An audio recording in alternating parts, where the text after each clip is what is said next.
Bem, eu quero já entrar aqui na nossa parte da nossa reflexão nesta manhã. E o tema da nossa reflexão é: de onde pode vir o socorro que preciso? De onde pode vir, ou de onde pode o socorro vir, né? O socorro que preciso. De onde pode vir o socorro que preciso? Eu quero basear este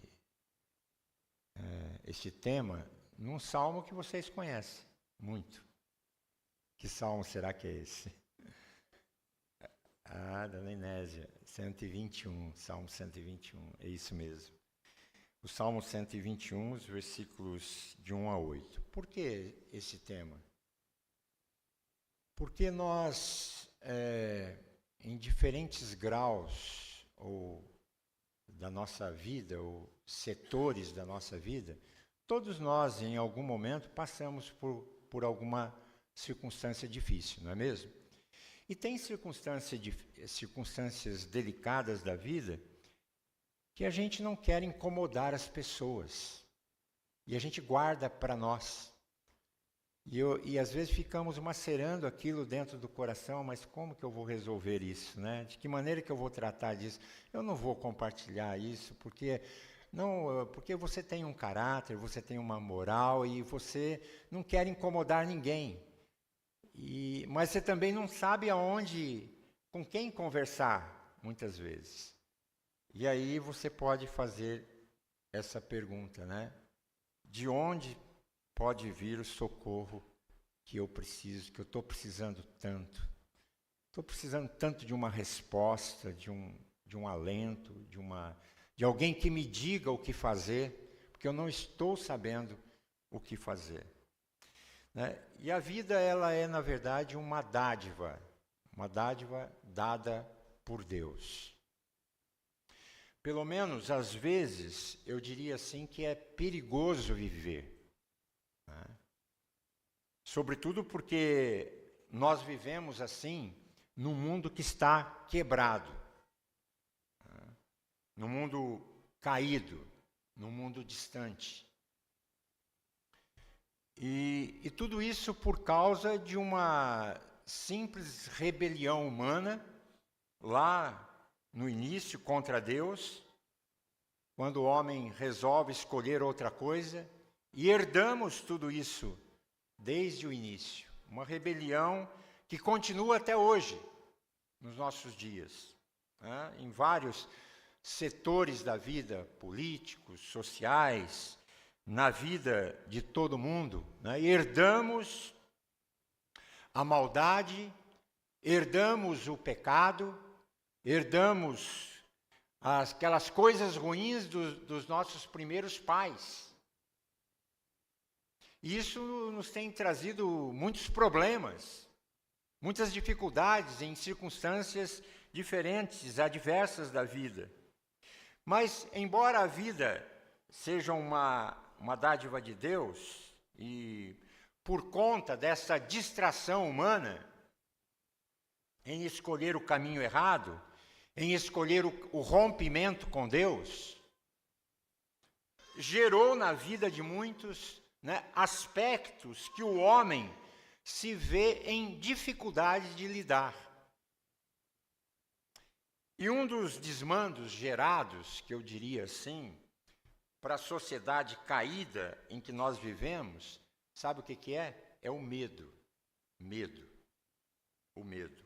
O medo faz parte da nossa vida porque a gente reconhece que esse ambiente que nós vivemos, que é, na verdade, um presente dado por Deus, também nos traz grandes desafios. E a questão é que o nosso medo nos lançam a um projeto de buscar algum tipo de proteção, de segurança, constantemente, a qualquer custo. E nós estamos o tempo todo buscando, na nossa vida, projetos de vida que vão nos tornar mais imunes, de alguma maneira, ao sofrimento e à dor. Ou nós tentamos também minimizar o nosso medo das coisas, porque em um grau maior ou menor nós muitas vezes sentimos medo. Nós temos medo da morte, nós temos medo de um acidente, nós temos medo de uma tragédia, nós temos medo de que algo aconteça com os nossos entes queridos. Nós temos medo, às vezes até do futuro. Nós temos medo de termos uma crise no trabalho. Nós temos medo de que algo aconteça nos relacionamentos, os relacionamentos não deem certo. Enfim, é assim, né? Quando o medo toma de assalto o nosso coração, a nossa vida, a nossa alma, e eu sei que você que está aqui hoje, quem sabe está com medo de alguma coisa. E a pergunta é, para onde você olha? Onde você busca refúgio? Para os seus medos, para as suas inseguranças, para as questões que estão dia a dia invadindo a sua vida. E o Salmo 121, ele é fundamental para os momentos que nós atravessamos na nossa vida. É um salmo que vai mostrar algo que é assim, principal, algo importante, que no momento inseguro, instável, ele pode trazer uma palavra que pode nos mostrar um norte, uma saída. Onde você olha ao seu redor e hoje você não está encontrando uma saída. Onde você se depara hoje, quem sabe, com um problema insolucionável aos seus olhos, na sua maneira de ver. E esse salmo é extraordinário.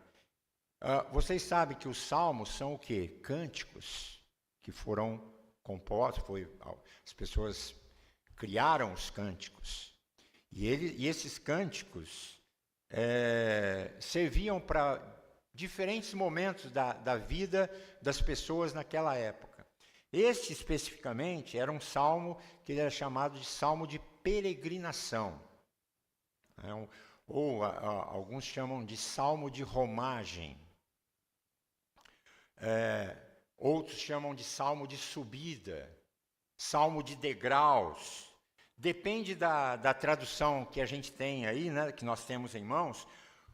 O que os salmos, o que são estes salmos de peregrinação?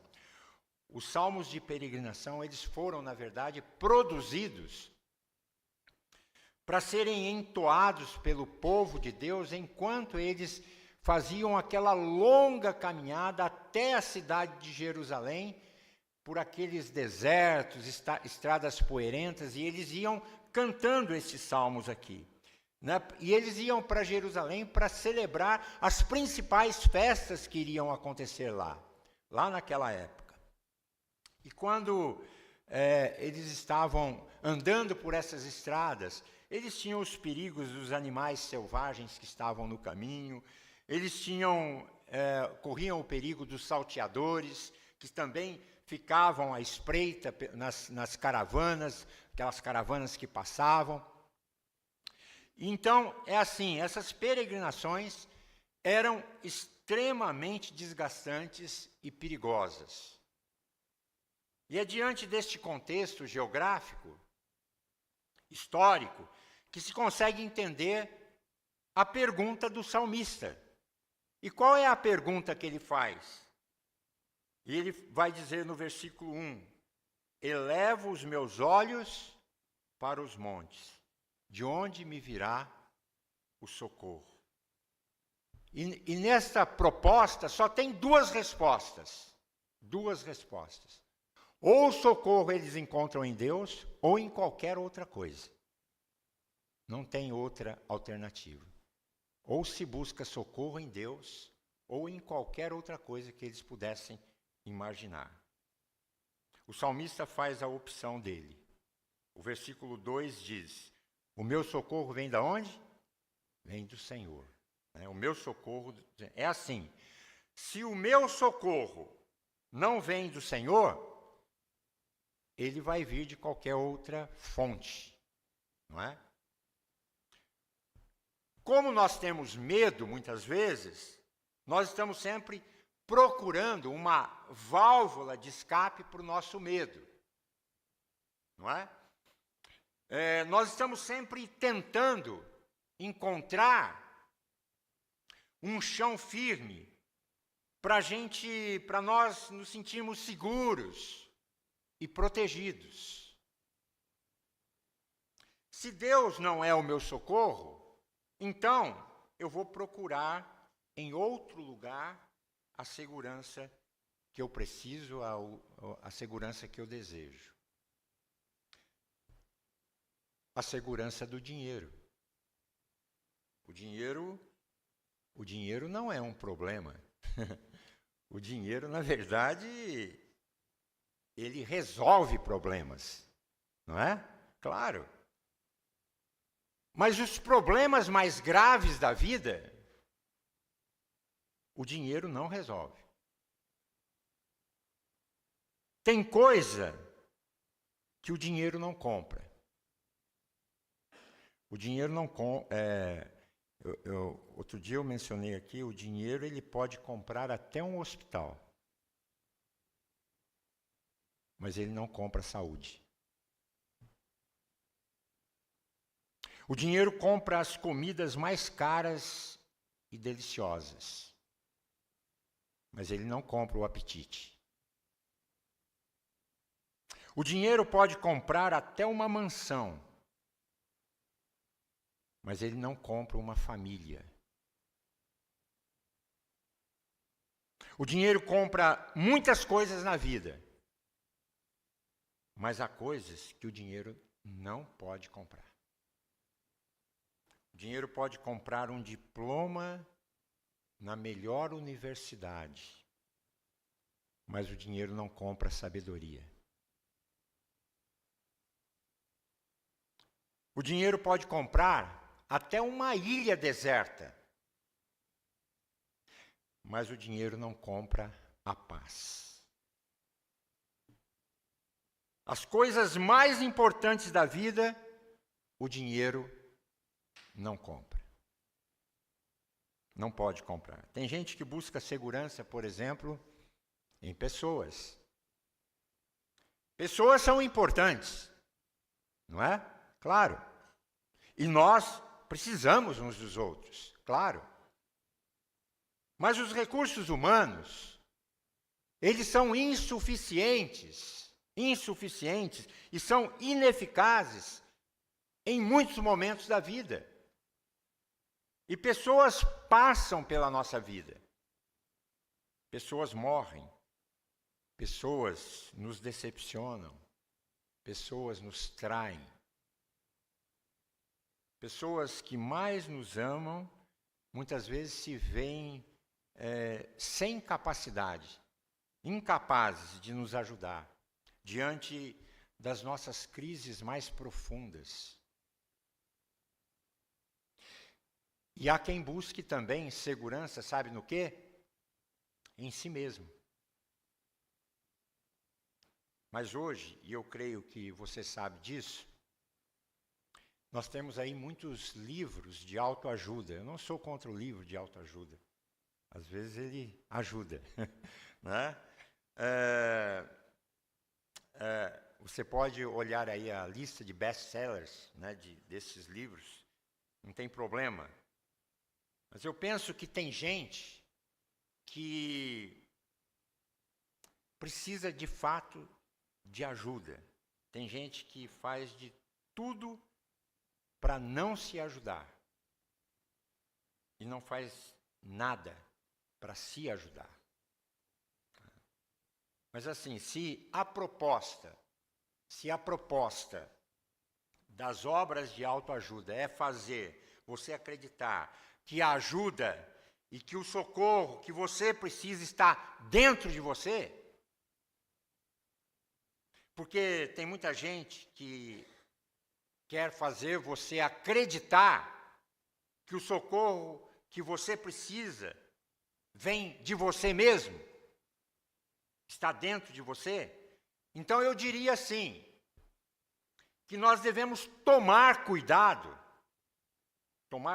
com essa ideia. Sabe por quê?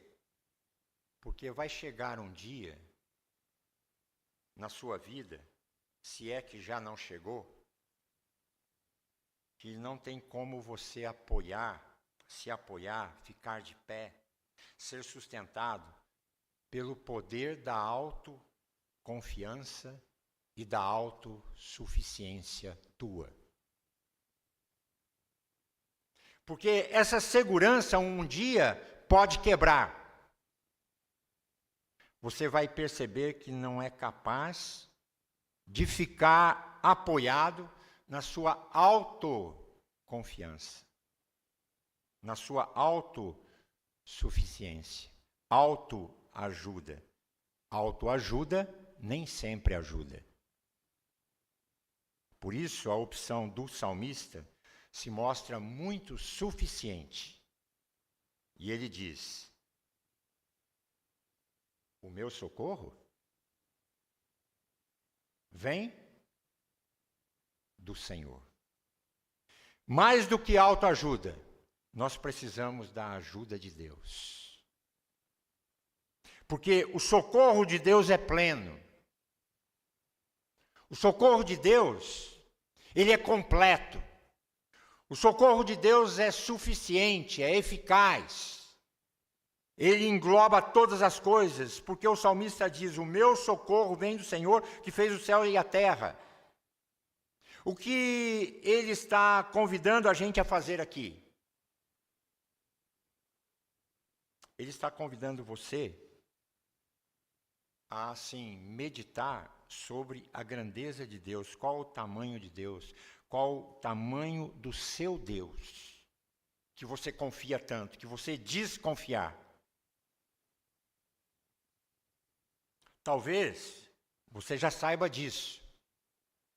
Eu não sei, mas na nossa cosmologia atual, não tem como você definir o tamanho do nosso universo. Por exemplo, se cientistas dizem em suas pesquisas, que o universo observável, que a gente pode conhecer através de instrumentos, telescópios poderosos, tem aproximadamente 100 bilhões de anos-luz. 100 bilhões de anos-luz. Se a velocidade da luz é 300 mil quilômetros por hora, por segundo, então seria necessário viajar 300 mil quilômetros por segundo durante 100 bilhões de anos para você chegar ao limite conhecido do universo. E o que o salmista está dizendo é que Deus criou todas as coisas, Ele é o criador do universo. Se você parar para pensar nisso, você corre o risco de enlouquecer. Mas esse é o tamanho do nosso Deus. Há uma estimativa confirmada pelos cientistas que há mais estrelas no universo do que grãos de areias em todas as praias de todos os desertos do planeta. E a Bíblia diz que Deus chama cada estrela do universo, sabe pelo quê? pelo seu nome. Olha o tamanho do Deus que você crê. Esse é o tamanho do nosso Deus. E o salmista diz que o nosso socorro vem dele, que criou o universo. Ele é o criador de todas as coisas. O que esse Deus não pode fazer por você e por mim? Você confia nele? Crê nele? Continue crendo. Não desista. Você está no caminho certo. Ele está muito aí com o que está acontecendo com a tua vida agora. E a Bíblia diz que Deus cuida de cada coisa. Ele é o criador de todas as coisas. O que Deus não pode fazer por mim? Que porta esse Deus não pode abrir? Que problema esse Deus não pode resolver para você? Então, porque não há nada demasiadamente difícil que ele não possa resolver para você. Por isso, o nosso Deus, ou o nosso socorro, vem do Senhor que fez o céu e a terra. E para nos convencer disso, ele até muda o pronome no versículo 3º, e ele, para falar do Senhor dele, né? Ele agora fala do teu Senhor. Do teu Senhor. O versículo 3º diz, ele não permitirá que os seus pés vacilem. Antes ele falava dele, agora ele está falando de você. Os seus pés vacilem. Antes ele falava assim, o meu socorro, a minha decisão é fazer do meu Deus, do meu Criador, o meu socorro. Porque se a situação está complicada,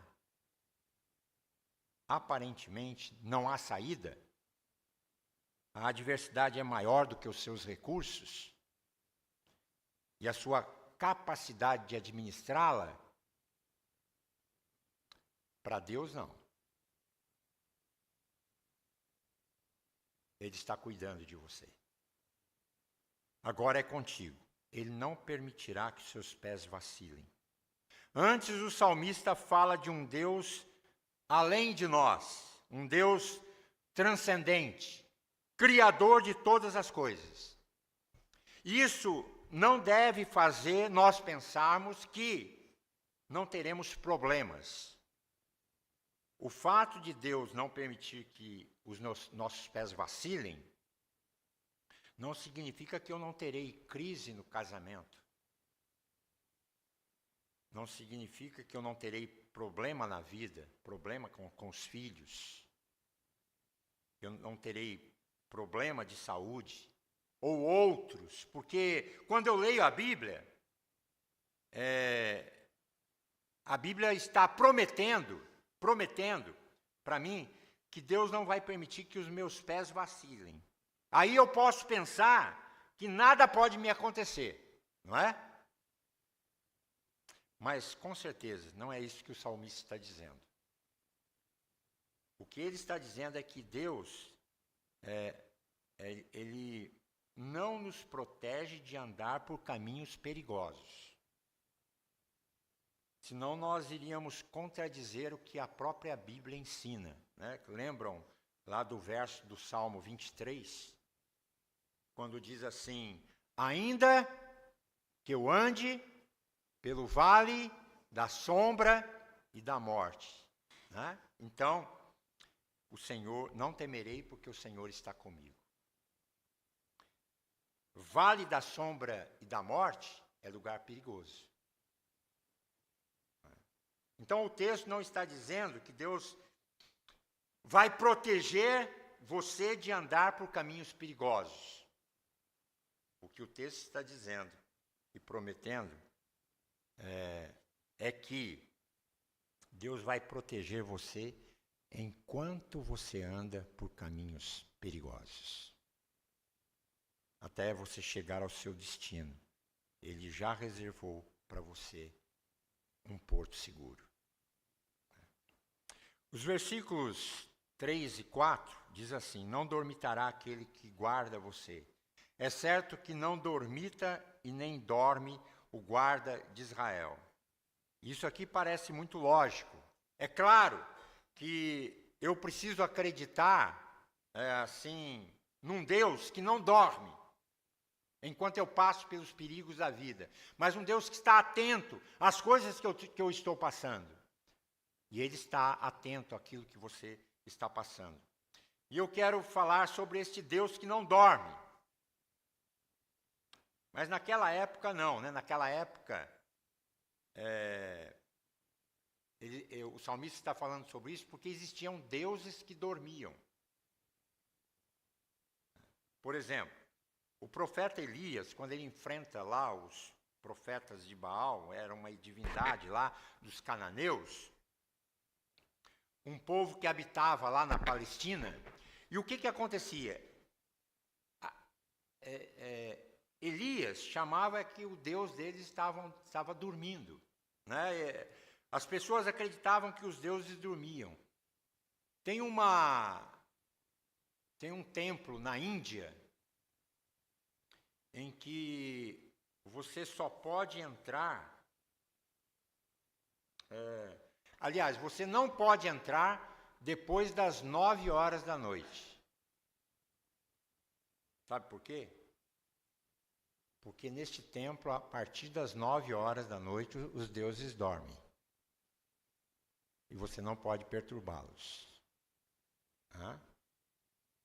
Existem algumas religiões que você precisa se aproximar dos altares batendo palma.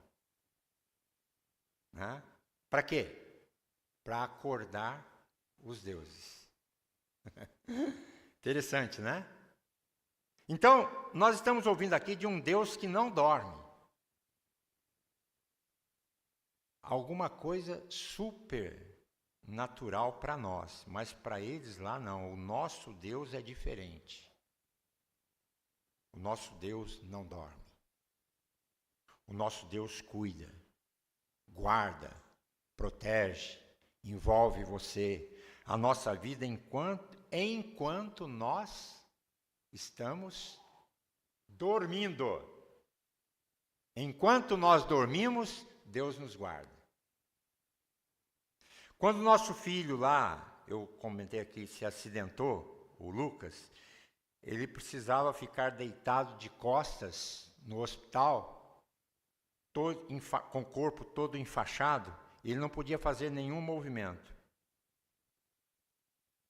E ele gravou bem um salmo que nós líamos para ele e depois orávamos com ele.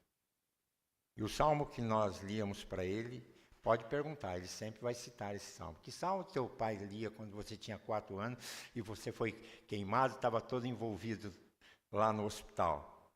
Ele vai responder para vocês assim: em paz me deito, logo pego no sono, porque só tu, Senhor, me fazes repousar seguro. É lindo esse salmo, porque enquanto eu estou com os meus olhos fechados, rendido a quaisquer perigos, Deus está lá olhando atento. Isso significa que Deus cuida de mim melhor do que mim mesmo. Eu sei que às vezes, e aqui eu estou falando metaforicamente, eu sei que às vezes você sente que Deus está dormindo, né? E que Ele não está atento àquilo que você está passando. Você pode até, né, as suas crises, seus momentos difíceis da vida,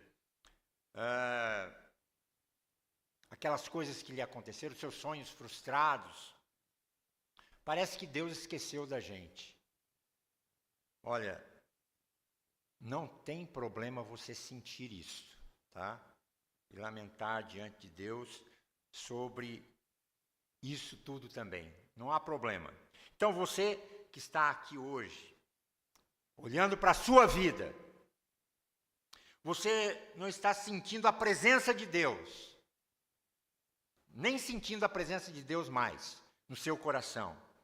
Seu coração parece que secou. A sua alma está árida. E eu quero dizer que eu já vivi momentos como esses, né? Momentos, embora eu assim, não esteja, eu quero dizer para você, embora eu não esteja sentindo a presença de Deus, parece que eu estou orando, a minha oração não passa do teto. Já aconteceu com você isso? Estou orando, parece que a minha oração não vai, não alcança Deus.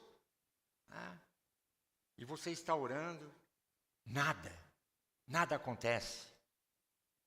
Então eu devo pensar assim, eu não sou guiado, olha, guardem isso, eu não devo ser guiado pelo que eu vejo, eu não devo ser guiado pelo que eu sinto. A minha vida tem que estar fundamentada na palavra de Deus, não na minha capacidade de sentir ou de ver, porque os meus sentimentos são enganosos.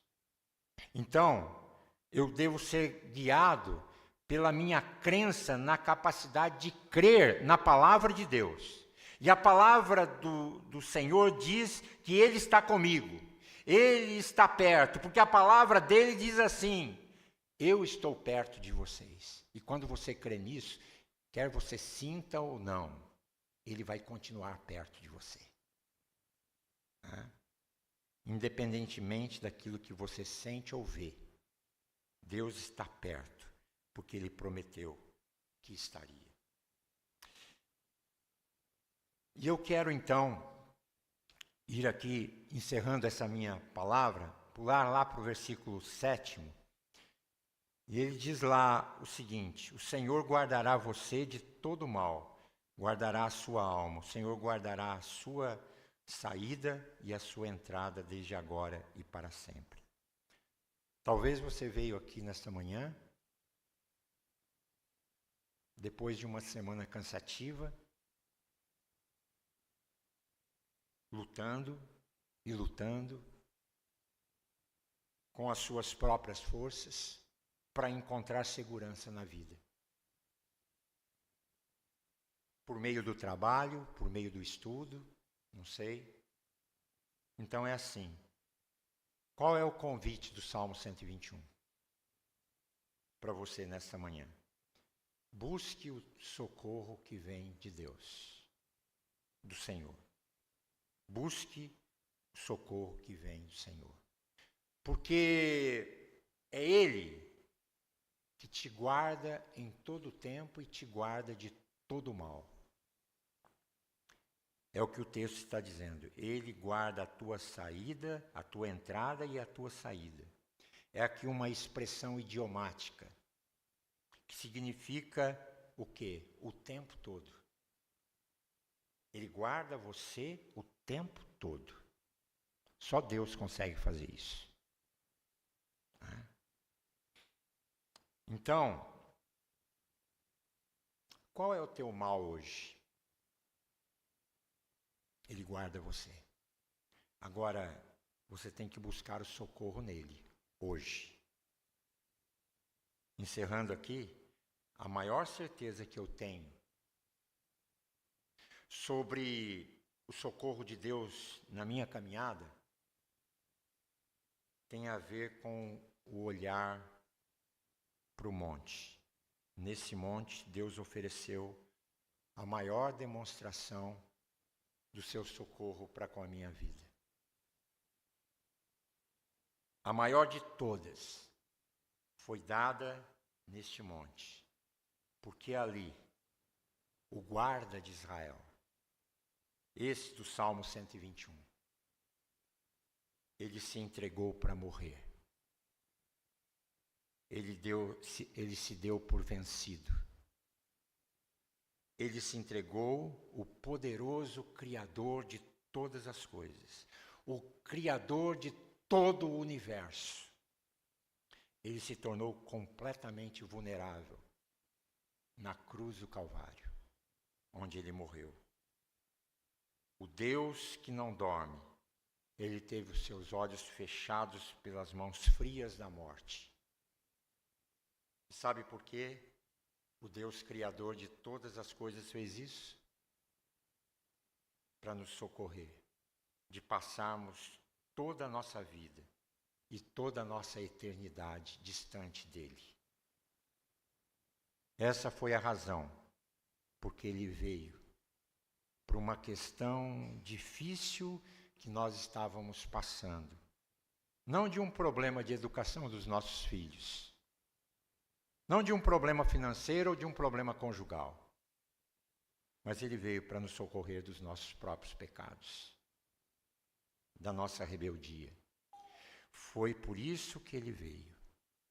E o mundo nunca viu uma demonstração de socorro e amor como esta. Então, eu posso dizer com certeza absoluta que o nosso socorro nem vem e nem virá. Ele já veio. Ele já veio. E o nome desse socorro, sabe qual que é? Jesus. Jesus, o teu Senhor. Jesus. E diante desse socorro que já veio para nos reconciliar com Deus, eu posso olhar para a minha vida hoje. E eu posso olhar para o meu futuro e saber o seguinte, que se Deus já ofereceu o próprio Filho dele na cruz do Calvário, ele não vai me dar juntamente com isso todas as outras coisas que eu preciso? Então eu posso descansar tranquilo. Descansar tranquilo. Então hoje, eu gostaria de deixar isso aqui. Tome uma decisão de não ficar mais assim, desse jeito, inseguro e desesperançoso, porque o seu socorro não vem e nem virá, ele já veio. E o nome desse socorro é Jesus. E ele está nesta manhã aqui conosco. O salmista tomou a decisão dele dizendo, o meu socorro vem do Senhor. Tome hoje essa decisão. Se você crê nisso que você acabou de ouvir e quer fazer deste salmo o seu salmo, faça essa declaração do texto com uma pequena mudança, trazendo mais para o pessoal da sua vida. E eu queria que você pudesse dizer assim, né? O Senhor me guardará de todo mal. Guardará a minha alma.